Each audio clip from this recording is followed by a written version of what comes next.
नमस्कार.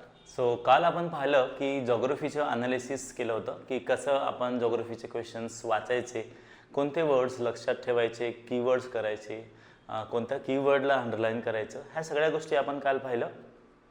आज आपण अजून 2 विषय कव्हर करतोय, इकॉनॉमिक्स आणि सायन्स. ठीक आहे. जॉग्राफी, इकॉनॉमिक्स आणि सायन्स हे 3 विषय मला तरी टेक्निकल वाटायचे माझ्या वेळेस, आणि ह्या 3 विषयांचा जर चांगला अभ्यास केला तर नक्कीच आपण कॉम्पिटिशनमध्ये जरा वेगळ्या ठिकाणी स्टँड करतो. ठीक आहे.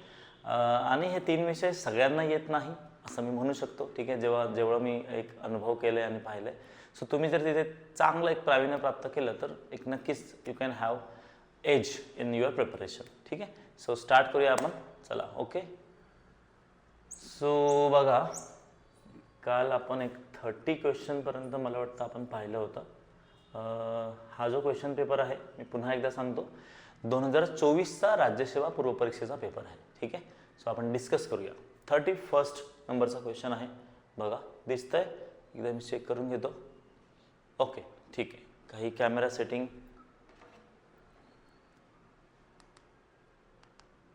All good. ठीक आहे. चला. ओके, स्टार्ट करूया. Good to go. Yes sir. प्रश्न असा आहे की हवामानाबद्दल ही नैसर्गिक आणि सतत प्रक्रिया आहे, या कल्पनेला कोणत्या भूवैज्ञानिक पुरावा समर्थन देतो? म्हणजे सर, इंग्लिशमध्ये जर आपण याला पाहिलं तर विथ जिओलॉजिकल एव्हिडन्स. ह्या पुन्हा मी सांगतो की तुम्हाला आज मी जशी लिऑनचा व्हिडिओ टाकणार आहे संध्याकाळी, एकदा तुम्ही तो बघून घ्याल, तिथून तुम्हाला हे सगळे क्वेश्चन्स कव्हर होतील. ठीक आहे. Supports the notion that climate change is a natural and continuous process.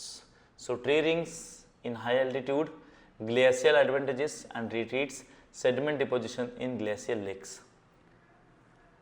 Geological म्हणजे हे नॅचरली असतात. सगळ्यात पहिले हे समजून घ्या. Climate change is a natural and continuous process. Glacial advances and retreats हे पण नॅचरल आहे, आणि ह्याच्याने सुद्धा आपण समजतो की क्लायमेट चेंज होत आहे. तर दुसरा तर मला पाहिजे सेडिमेंट डिपॉझिट्स इन ग्लेशियल लेक्स, हे सुद्धा मला पाहिजे. म्हणजे जर आपण पाहिलं तर हे 2 गोष्टी तर बरोबर आहेत. ह्याच्याबद्दल नसेल जरी माहिती तरी आपण मोस्टली सेफेस्ट ऑप्शन आपण काय निवडू शकतो? All of the above. मी काल पण सांगितलं होतं की जर तुम्हाला एकदम टेक्निकल काही कन्फर्म जोपर्यंत नसेल तोपर्यंत तुम्ही त्याला क्रॉस करू नका, अजून करा की आन्सरचा पार्ट आहे. ठीक आहे. डन. ओके. 31, 32 बघा. Consider the following statements. High latitudes generally have greater biodiversity than low latitudes. म्हणजे समजा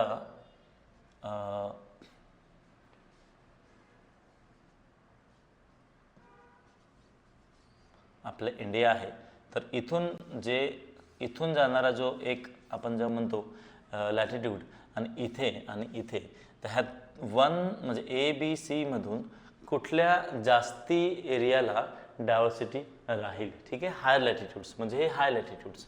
हिमालयावर जास्ती बायोडायव्हर्सिटी आहे की मध्य प्रदेशमध्ये आहे की आपण म्हणू शकतो नागपूर भागातून आहे, सेंट्रल. ठीक आहे. बघूया. Biodiversity is generally greater at lower altitude than at higher altitude on the mountain slope.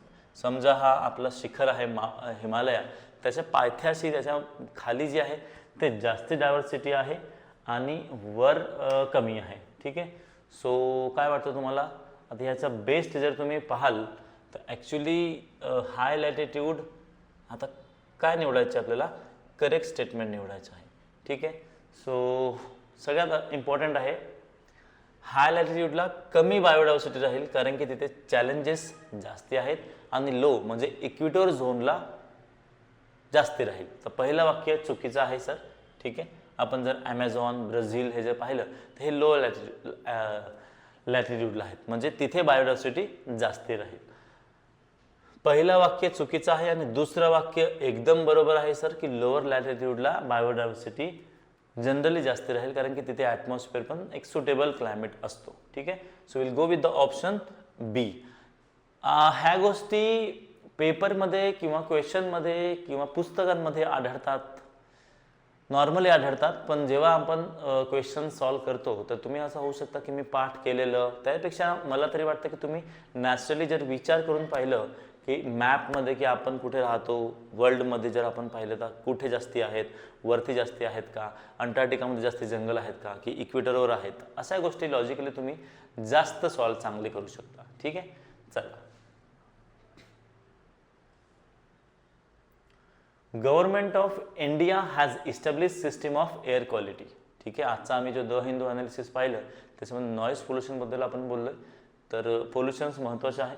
Weather forecasting and research सफरबद्दल बोलतोय बेसिकली. ठीक आहे, आता सर इथे कोणत्या मेन सिटीज कव्हर केलेल्या आहेत हे तुम्ही न्यूजपेपरमध्ये किंवा PYQ मध्ये पण तुम्ही बघू शकता. मेन्सच्या क्वेश्चन्समध्ये हे खूपदा आलेलं आहे. ठीक आहे, दिल्ली, मुंबई, पुणे, अहमदाबाद. ठीक आहे, PADM पदम. ठीक आहे, असं लक्षात ठेवा, किंवा पॅडमॅन. पदम लक्षात ठेवा किंवा पॅडमॅन लक्षात ठेवा. ठीक आहे, so the answer is Delhi, Mumbai, Ahmedabad and Mumbai. हे 4 शहरामध्ये दिल्ली, पुणे, अहमदाबाद, मुंबई सफर हा जो इंडेक्स आहे ज्याच्याने आपण एअर पोल्युशन आपण काउंट करतो ती गोष्ट इथे सांगण्यात येत आहे. ठीक आहे, ओके, डन. चला नेक्स्ट. 34 जागतिक तापमान वाढच्या संदर्भात खालील विधानांचा विचार करा. बाप रे. Consider the following statements regarding global warming. आता बघा ग्लोबल वॉर्मिंग म्हणजे नक्की काय. Anaerobic methane is emitted with the rice cultivation. So anaerobic जो मिथेन आहे तो राईस कल्टिवेशन निघते का सर? करेक्ट पाहिजे का स्टेटमेंट? हो. What is anaerobic? जमीन आहे, जमिनीच्या खाली काही बॅक्टेरिया असतील, यांना ऑक्सिजन मिळणार नाही, तर त्याच्यामुळे in the absence of oxygen जो मिथेन निघेल ॲनएरोबिक, ॲरोबिक नको. ठीक आहे, तर राईस कल्टिवेशन पासून निघतं. बरोबर आहे. when nitrogen based fertilizers are used, nitrous oxide is released into the soil. थोडासा डायरेक्ट स्टेटमेंट आहे आणि तो पूर्णपणे चुकीचा आहे. ठीक आहे, nitrogen direct is released into the soil असा स्टेटमेंट इथे चुकलेला आहे. ठीक आहे, डायरेक्ट सॉइलमध्ये मिक्स होत नाही. डन. नायट्रोजन ऑक्साईड पण नायट्रस ऑक्साईड पण जात नाही. सो पहिला स्टेटमेंट इथे बरोबर आहे. आता बघा इथून ना नॉलेज जरी नसेल तुम्हाला तरी दुसरा स्टेटमेंट खूप डायरेक्टली सांगते. जेव्हा नायट्रोजन आधारित खतांचा वापर केला जातो तेव्हा मृदेत नायट्रस ऑक्साईडचे उत्सर्जन होते. चूक. कळतंय की असं होत नाही. ठीक आहे, चालेल. What is peroxy acetyl nitrate. हे काय आहे सर? हे आहे बेसिकली एक आपण म्हणू शकतो पोल्युटंट. आता त्याला काय पाहिजे बघा. As a result of following interaction. हा कधी आणि काय, मला तरी वाटतं की हे ॲसिड रेनच्या कन्सेप्टमधून थोडंफार प्रेरित आहे. ठीक आहे, सो 35चा आन्सर काय येणार? Nitrogen oxide sulphur dioxide. Reaction अवघड जाईल बनवायला.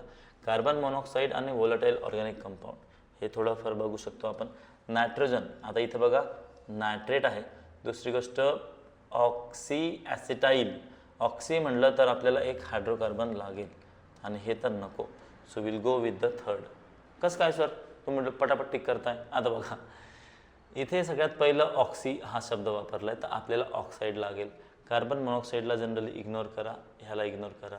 आता राहिले ऑप्शन ए आणि सी. नायट्रोजन ऑक्साईड दोनमध्ये दिले कॉमन. सर हायड्रोकार्बन काय करेल? हायड्रोकार्बन आपल्याला बेसिकली ॲसिटिल फॉर्म करायचा ऑप्शन तो देऊ शकतो. हायड्रोकार्बन म्हणजे सर आर. आता इथे टेक्निकली जाणार नाही. फॉर एक्झाम्पल CH3 याला आपण इथेन म्हणतो. काय म्हणतो सर? इथेन. तर हे इथेन इज हायड्रोकार्बन. जिथे हायड्रोजन आणि कार्बन असतं तिथे. आता ऑक्साईडमध्ये हायड्रोजन आहे, कार्बन आहे, तर तुम्हाला ऑक्सी ॲसिटाईल बनवायचे चान्सेस जास्त आहेत. ठीक आहे, सो सेफ ऑप्शन घ्या, खूप जास्त डोकं लावू नका. चला 35चा 3 is the answer. Okay sir.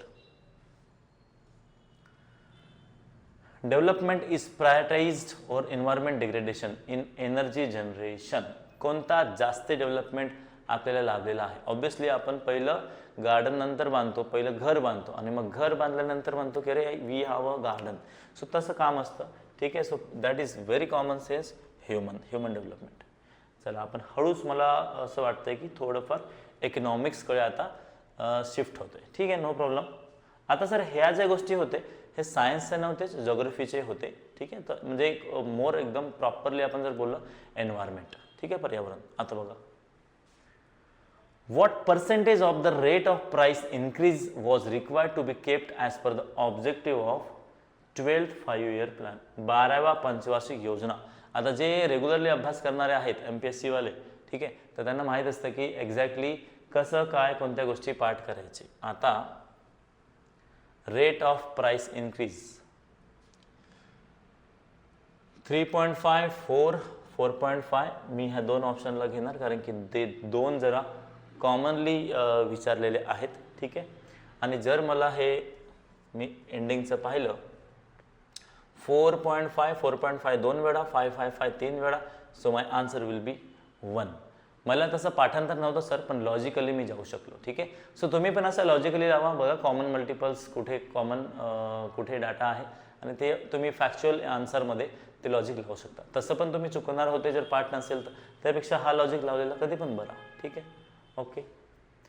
To study the problems of India in the year 1995, which committee was formed under the chairmanship of Dr. Abid Hussain? आता ना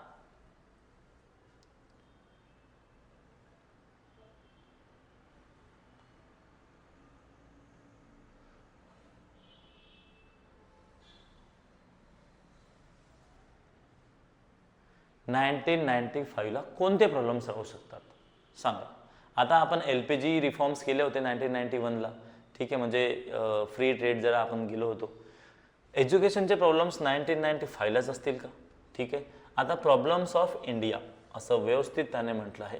दुसरी गोष्ट ॲग्रिकल्चर तेव्हा व्यवस्थित होतं, लार्ज इंडस्ट्री आणि स्मॉल इंडस्ट्री. मला तरी वाटते इंडस्ट्री असे दोन गोष्टी आहेत.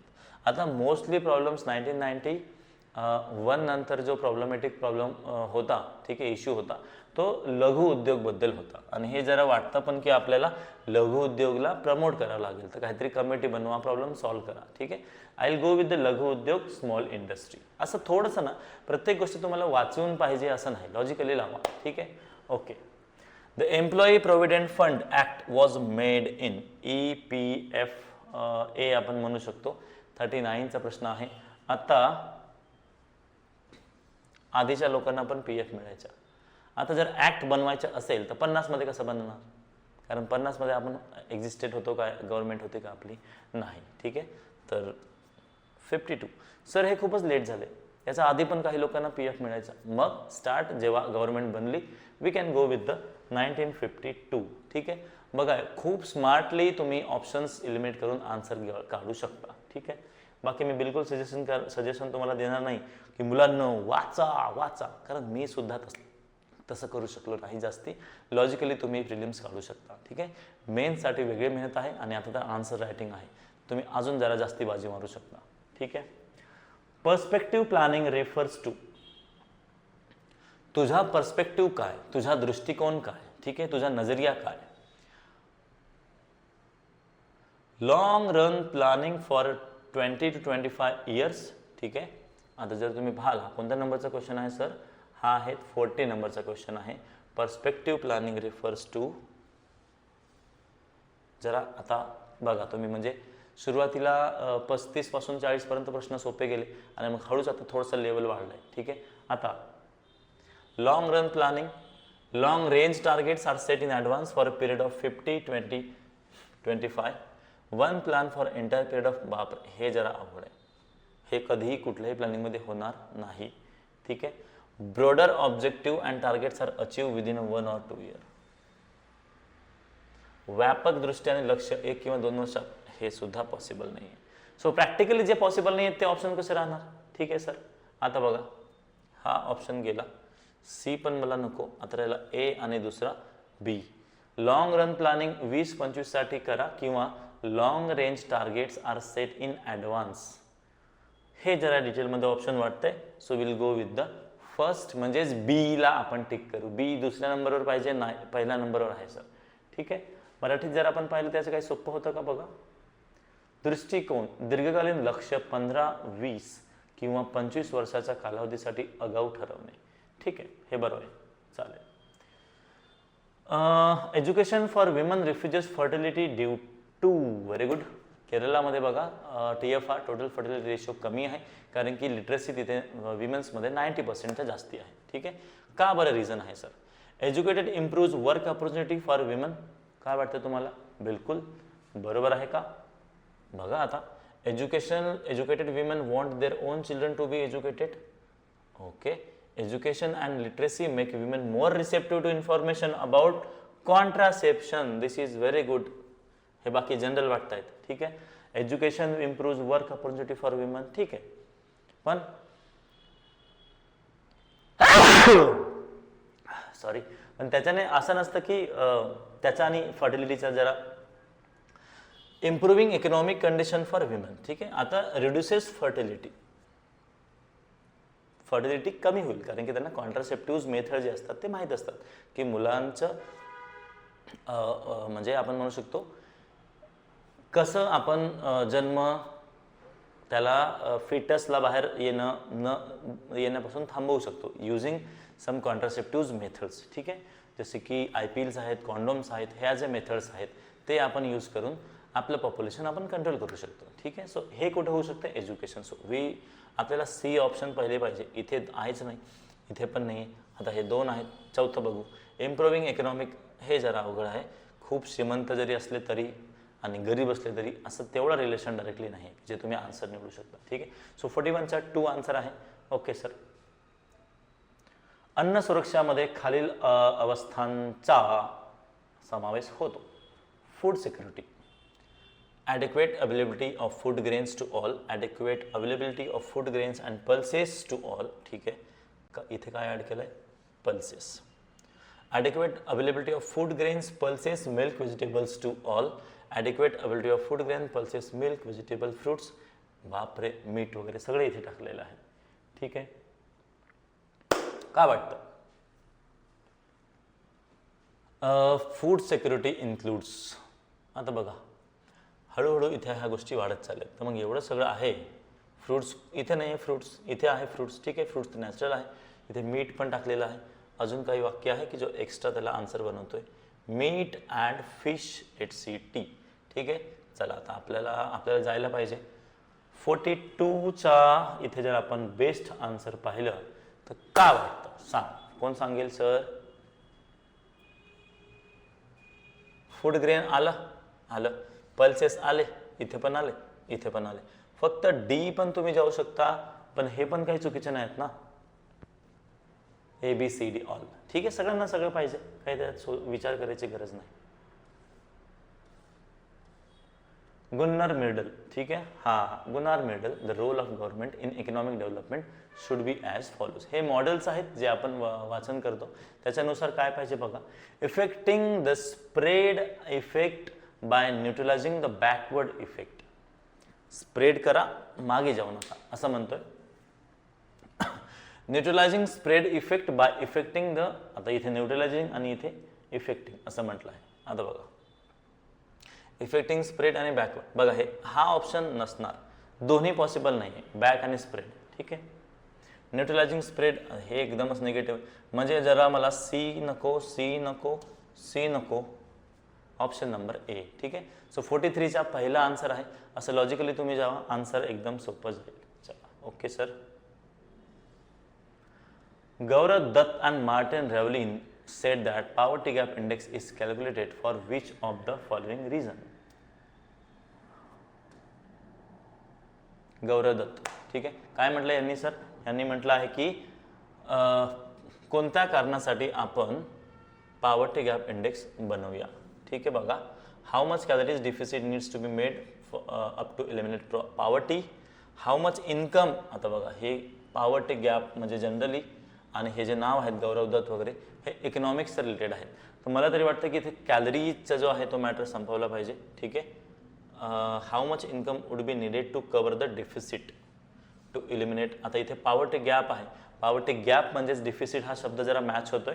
बाकी बघा इथे पर कॅपिटा इन्कम किती वाढवला पाहिजे असं कोणी नाही सांगणार. सो मला I should go with second option. ठीक आहे, चला सेकंड ऑप्शनकडे आपण जाऊया. कारण की बघा इथे डिफिसिटला जर आपण कव्हर केलं तर पॉवर्टी गॅप नक्कीच कमी होऊ शकते की किती लोकांकडे आहे आणि किती लोकांकडे नाही आहे. ठीक आहे, तिसरा ऑप्शन पण तुम्हाला कन्फ्यूज करू शकतं, पण दुसऱ्यासोबत जाऊ आपण. हां, Wien was the Beti Bachao Beti Padhao campaign launched for the protection and empowerment. मला वाटतं की हरियाणापासून सुरू केलं होतं. मोदीजी मे बी असं मला आठवतं त्या दिवशी जेव्हा मी पेपर वाचत होतो, 2016ची गोष्ट सांगतोय. ठीक आहे, की इथे बेसिकली 16-15 जे पण असेल. ठीक आहे, हां 15-16चं जेव्हा आय वॉज इन दिल्ली, की असं ते तिथे हरियाणाच्या स्टेजवर असं फोटो आले होते आणि तिथे त्यांनी लॉन्च केलं होतं. ठीक आहे, येस. सो बेटी बचाओ बेटी पढाओ आणि कोणीतरी हिरोईनसुद्धा तिथे उभी होती, माधुरी दीक्षित होती की I don't know, with the ते असं कार्ड घेऊन आणि ते प्रमोट करत होते. तर ही गोष्ट 2015 आणि 16. आता बघा इथे ना 3 डेट्स सेम दिले आहेत. 3 डेट्स सेम दिले आहेत म्हणजे काय सर, की तुम्हाला 25ला जरा स्किप करावं लागेल. 16, 18, 15 आणि 15. 16, 18 एक वेळा आल्यात, 15 2 वेळा आणि हे 22. आजही ही टेक्निक काम करते, कॉमन एलिमिनेशन टेक्निक CET, जिथे तुम्ही असं ऑप्शन लॉजिकली जाऊ शकता. 22 2 वेळा. ठीक आहे सर, दिसतं 3 वेळा आणि 15 2 वेळा. आला आन्सर. जास्ती काही लोड घ्यायचं नाही sir. Relative poverty depends on. Ambani ने पूछा शर्मा जी से, शर्मा जी मैं सबसे पैसे वाला हूँ. अंबानी शर्मा जी अंबानी को बोले जी हाँ सर. फिर आए उधर से जेब बेजोस. ठीक है, अमेजॉन 1 गाय, मैं सबसे पैसे वाला. अंबानी जी बोले जी हाँ. तो ये जो पावर्टी है रिलेटिव कंसेप्ट है. The human body needs calories every day. Oh my God, बात तो यहाँ पे सही हो रही है. ठीक है, human body needs calories per day. सही बात है सर कि गलत बात है? देखो अभी income is necessary to meet the basic needs comparing to income groups, lower income groups. Ambani का एग्जाम्पल. ठीक है, कैलोरी बैलोरी रिलेटिव प्रॉपर्टी में नहीं आते. सबसे पहला है पैसा. चलो 47 Higgins population growth can be. बापरे, 47 पर्यंत आपण आलोय. ठीक आहे, तर पॉप्युलेशन ग्रोथ कॅन बी काय? Motivator for autonomous investment in develop country. Develop कंट्रीमध्ये आहे. Motivator for induced investment in under develop country नाही. अंडर डेव्हलप कंट्रीसाठी मोटिवेशन राहू शकत नाही. बी जिथे जिथे आहे तिथे तिथे गायब करा. Motivator for only induced investment in only, हे जरा अति झालंय. Demotivate for autonomous investment in नाही. असं काहीसा भेटू. आता ए आणि बी काय वाटतं आन्सर? ए आणि B. Induce investment in under develop. तर आपण तर बी कॅन्सल केलंय सर. काम होने वाला है, आप लोग इस बार के राज्यसभा निकालने वाले हो. थोड़ा सा सबर और थोड़ा सा दिमाग. ठीक आहे, नुसतं मेहनत करायची नाही. चला, the largest share of allocation in the 7th 5-year plan went to. आता हे जरा तुम्हाला पाठ पाहिजे की 7th 5-year प्लॅन कधी झालं होतं सर. ठीक आहे, पहिल्यापासून 5 वाढवलं तरी तुम्हाला एक समजेल. समजा 52 पहिला, मग तिथे 2 आले असतील. 62 त्या ह्याच्यामध्ये 3 4. ठीक आहे, मग एक 80च्या नंतरच जर हे जाईल, 80च्या नंतरच. आणि 80च्या नंतर जर जाईल तर कोणता सेक्टर जास्ती राहू शकतं सर? 85च्या नंतर. ॲग्रिकल्चर नाही, इंडस्ट्रियल नाही, एनर्जी सेक्टर सर. कारण की तेव्हा आपल्याकडे फॉरेक्स हळूहळू संपत होते आणि त्याचं वन ऑफ द रिझन असं होतं की ऑइल आपण खूप इम्पोर्ट करायचो, कारण की एनर्जी आणि कोलसाठी लागायचं. ठीक आहे, तेव्हा आपण एनर्जीमध्ये इन्व्हेस्ट केलेला. ट्रान्सपोर्ट आता बघा हे ऑप्शन्स थोडेसे जवळ आहेत. सगळे असे वाटतात की आन्सर राहू शकतं, पण ॲग्रिकल्चर, कम्युनिकेशन हे जरा. आणि दुसरी गोष्ट, लार्जेस्ट शेअर. मला असं वाटतं की जिथे सिंगल सेक्टर आहे त्याला आपण आंसर निवडलं पाहिजे. इथे 2 म्हणजे अवघड होऊन जाईल. ॲग्रिकल्चर आणि कम्युनिकेशन अपने आप में बहुत बड़े बड़े. इंडस्ट्रियल कम्युनिकेशन, ट्रान्सपोर्ट कम्युनिकेशन नाही. एनर्जी सेक्टरला आपण जास्त वाटा देऊ. ठीक आहे, चला चालेल. अर्थशास्त्र हे कुबेराची पूजा करणारे. Who has criticise that economics is a Kuber worshipping science. आता अशा गोष्टी तुम्हाला माहीत असणे हे थोडंफार मला तरी वाटतं की तेच म्हणजे ह्याच्यात माहीत असेल तर माहीत असेल, नसेल माहीत तर नसेल माहिती. ठीक आहे. आता ह्याचा रिकार्डो आणि माल्थुशियन थेरी हा नाहीच आहे. आता बघा आपण ह्याला पण एलिमिनेट करू शकतो. काय सांगताय सर? हो, माल्थुस नाही आहे, कार्ल मार्क्स हे पण नाही आहे. हे दोन माल्थुशियन थेरी पॉप्युलेशनवाली होती. कार्ल मार्क्स तर वेगळे, त्यांचा लेबर अँड ऑल चालू होता. सो कार्लाइल, रस्किन आणि चॅम्बरलिन आणि रॉबिन्सन. आता हे दोन ऑप्शन मी तुम्हाला एलिमिनेट करून दिले. ॲज अ टीचर काही गोष्टी अभ्यासलेल्या असतात, काही गोष्टी आधी माहीत असतात, तिथून याचा आन्सर जर पाहिलं तर तिसरं आहे. आता बघा मला स्क्रीनवर बडबड करायला खूप सोपं आहे की मला नो असं करा तसं करा, पण एक्झाम हॉलमध्ये जर तुम्ही पाहिलं, तुम्ही ह्या लॉजिकवर 2 एलिमिनेट करा आणि जे तुम्हाला वाटतं हे 2 आणि हे 2, मग तुम्ही 3 आणि 4 मधून 1 तुम्ही जाऊ शकता. मी हेच आन्सर निवडा असं म्हणणार नाही किंवा सोपा होता असं म्हणणार नाही, कारण की एक्झाम हॉलचं प्रेशर मला पण माहिती आहे. ठीक आहे. चला, ज्या समाजात उत्पन्न वितरणामध्ये आत्यंतिक, in society where income distribution is excessive income distribution, the handful individual there has unlimited money. In is excessive equality, asymmetry, deficiency and abundance. काय करता येईल सर?